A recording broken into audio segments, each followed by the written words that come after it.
ಹಂಗೆ ಆಗ್ಬಿಡುತ್ತೆ ಒಂದೊಂದು ಟೈಮು. ನಮಗೂ ಏನು ಮಾಡೋದೋ ಗೊತ್ತಿಲ್ಲ. ಅಂದರೆ ಇಲ್ಲಿ ಸಿನಿಮಾದಲ್ಲಿ ನಾನು ನೋಡಿರೋ ಒಂದು ಹೀರೋ ಅಂದರೆ ಕರಿಸುಬ್ಬು ಸಾರು. ಯಾಕಂದರೆ ಥ್ರೋಟ್ ಸಿನಿಮಾ ಅಷ್ಟೊಂದು ಅಚ್ಚುಕಟ್ಟಾಗಿ ತೊಗೊಂಡೋಗಿದ್ದಾರೆ. ಅವ್ರ ಆಶೀರ್ವಾದ ಮತ್ತು ದೇವ್ರ ಆಶೀರ್ವಾದ ಈ ಸಿನಿಮಾ ಓಡ್ತದೆ ಅಂದ್ಕೊಳ್ತೀನಿ ಮೇಡಮ್. ಯಾಕಂದರೆ ಆ ದೇವ್ರ ಅನುಗ್ರಹ ಇಲ್ಲದೆ ಇಷ್ಟೆಲ್ಲ ಆಗಲ್ಲ. ನಾವು ನೋಡಿರೋ ಪ್ರಕಾರ ಅಷ್ಟು ಮಳೆಯಲ್ಲಿ ಸರ್ ಆ್ಯಕ್ಚುಲಿ ಕರೆಕ್ಟಾಗಿ ಎಕ್ಸ್ಪ್ಲೇನ್ ಮಾಡಿಲ್ಲ ಅನಿಸುತ್ತೆ ಆ ವಿಷಯ. ಒಂದು ಆ್ಯಕ್ಚುಲಿ ನಾವು ಥ್ರೋಟಿನಿಂದ ಮೈಸೂರು ನಿಯರ್ ಮೈಸೂರು ರೀಚ್ ಮಾಡಬೇಕು, ಅದಾದಮೇಲೆ ಹಾಸನ ಹೋಗೋಣ ಅಂತ.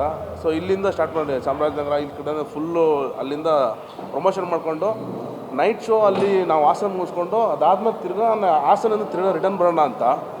ಸೊ ಈ ವಿಷಯ ಅದೇನು ವಾಯ್ಸ್ ರೆಕಾರ್ಡ್ ಬಂತು ಅಂತ ಕೇಳಿದಾಗ ನಮ್ಮ ಪ್ರೊಡ್ಯೂಸರ್ ಸರ್ ಒಂದು ಡಿಸಿಷನ್ ತೊಗೊಂಡ್ರು. ಇಲ್ಲ ಇದು ಯಾಕೋ ದೊಡ್ಡದಾಗಿದೆ, ಮೊದಲದಾಗಿ ನಮ್ಮ ಕಡೆಯಿಂದ ಒಂದು ಆಪೋಸಿಷನ್ ಇರಬೇಕು, ಅದಕ್ಕೆ ಫಸ್ಟ್ ಅವ್ನು ಬ್ಯಾನರ್ ತೆಗಿಬೇಕು. ನಾವು ಹಾಸನಿಗೆ ನಾಳೆ ಓಡೋಣ, ಬೇಕಾದರೆ ನಾವು ರಿಟರ್ನ್ ಆಗೋಣ ಅಂತ ಹೇಳ್ಬಿಟ್ಟು ಮೈಸೂರಿಂದ ರಿಟರ್ನ್ ಆದ್ವಿ ಫಸ್ಟ್ ನಾವು. ಆ್ಯಕ್ಚುಲಿ ಮೈಸೂರಿಂದ ರಿಟರ್ನ್ ಆಗಿ ಅದಾದಮೇಲೆ ಒಂದು ಫೋನ್ ಕಾಲು ಮತ್ತು ಅವರು ಈ ಕಡೆಯಿಂದ ಬಂದಿದ್ದು. ಸೊ ಹಂಗಾಗಿ ಅಲ್ಲಿಂದ ನಾವು ನಮ್ಮ ಕಡೆಯಿಂದ ಒಂದು ಸಪೋರ್ಟ್ ತೊಗೊಂಡ್ವಿ ನಾವು. ಸೊ ಹಂಗಾಗಿ ನಾವು ಅಲ್ಲಿಂದ ಕಟೌಟ್ ಇನ್ನೇನು ತೆಗಿತಾ ಇದ್ದೀರಿ ಆವಾಗ ನಮಗೆ ಫೋನ್ ಕಾಲ್ ಬರುತ್ತದೆ, ಈ ಥರ ಬೇರೆ ಚಟುವಟಿಕೆ ನಡೆಯೋಕ್ಕೆ ಸ್ಟಾರ್ಟ್ ಆಗಿದೆ ಅಂತ ಹೇಳ್ಬಿಟ್ಟು. ಸೊ ಹಂಗಾಗಿ ನಮ್ಮ ಕಡೆಯಿಂದ ನಾವು ಕಟೌಟ್ನ ನಾವೇ ತೆಗೆಸಿದ್ವಿ ಅದನ್ನು. ಮೇಡಮ್ ರೆಸ್ಪಾನ್ಸ್ ಸೂಪರಾಗಿದೆ ಮೇಡಮ್. ಆ್ಯಕ್ಚುಲಿ ಹಾಸನ ಹೋದಾಗೆಲ್ಲ ಫುಲ್ ಮಳೆಯಲ್ಲಿ ಮತ್ತು ಎಲ್ಲ ನಾವು ಇನ್ನೇನು ಥಿಯೇಟರ್ ರಿಲೀಸ್ ಆಗಬೇಕು ಒಂದು 10 ಮಿನಿಟ್ಸ್ ಇದೆ, ಹೊರಗಡೆ ಎಂಟ್ರ್ ಆಗ್ತಾಯಿದ್ದೀವಿ. ನಮ್ಮ ಕೈಲಿ ನಿಂತ್ಕೊಳ್ಳೋಕ್ಕಾಗ್ತದೆ ಅಷ್ಟು ಜನ. ಅಂದರೆ ದೇವರು ಅಷ್ಟೊಂದು ಇಷ್ಟಪಟ್ಟಿದ್ದಾನೆ ಸಿನಿಮಾ ಅಂತ. ಯಾಕಂದರೆ ದೇವರು ಎಲ್ಲಿದ್ದಾನೆ ಅಂದರೆ ನಮ್ಮ ಕರ್ನಾಟಕ ಪ್ರೇಕ್ಷಕರಿದ್ದಾರೆ, ಅದನ್ನು ನಾನು ನೋಡಿದೆ ಅಲ್ಲಿ. ಸೊ ಡೈರೆಕ್ಟರ್ ಸರ್ಗೆ ಮತ್ತು ನಮ್ಮ ಪ್ರೊಡ್ಯೂಸರ್ ಸರ್ಗೆ ಹೆಂಗೆ ನಾವು ಸಮಾಧಾನ ಹೇಳೋದು ಗೊತ್ತಿಲ್ಲ. ಅಲ್ಲೂ ಸಾರ್ ಹೇಳಿದ್ರು ನಾನೇ ಮೈಕ್ ಮಾತಾಡಿಸಿದೆ ಅಂತ. ಮೈಕ್ ಮಾತ್ರ ಹಿಡಿದು ಮಾತಾಡಿಸಿಲ್ಲ, ಎಲ್ಲ ಕಡೆ ಪಾಂಪ್ಲೆಟು ಅವರೇ ಹಚ್ಚಿಸ್ತಾಯಿದ್ರು. ಎಷ್ಟು ಪ್ರೊಡ್ಯೂಸರ್ ಮಾಡ್ತಾರೆ ಅಂತ ಗೊತ್ತಿಲ್ಲ, ಯಾಕಂದ್ರೆ ನಾನು ಇನ್ನೂ ಹೊಸಬ.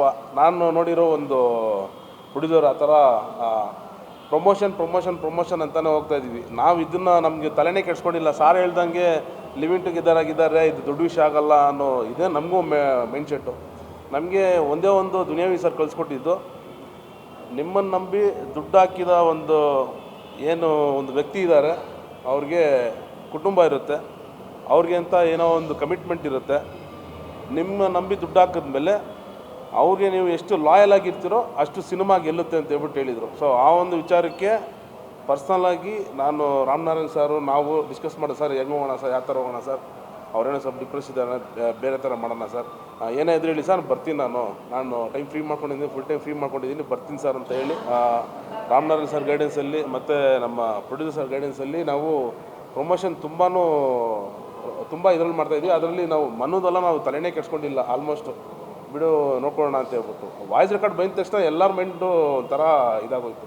ಸೊ ಅಲ್ಲಿಂದ ನಾವು ರಿಟರ್ನ್ ಬಂದು ನಮಗೆ ಆದಂಥ ನಮ್ಮ ಕಡೆಯಿಂದ ಏನು ಇವಾಗ ನ್ಯಾಯ, ನಮಗೆ ಕನ್ನಡಿಗರಿಗೆ ಏನು ನ್ಯಾಯ ಸಿಗಬೇಕೋ ನಮ್ಮ ಕಡೆಯಿಂದ ನಾವು ಒಂದು ಬ್ಯಾನರ್ ಒಂದು ಕಟೌಟ್ ತೆಗೆಸೋ ಮೂಲಕ ನಾವು ನಿಂತಿದ್ದೀವಿ.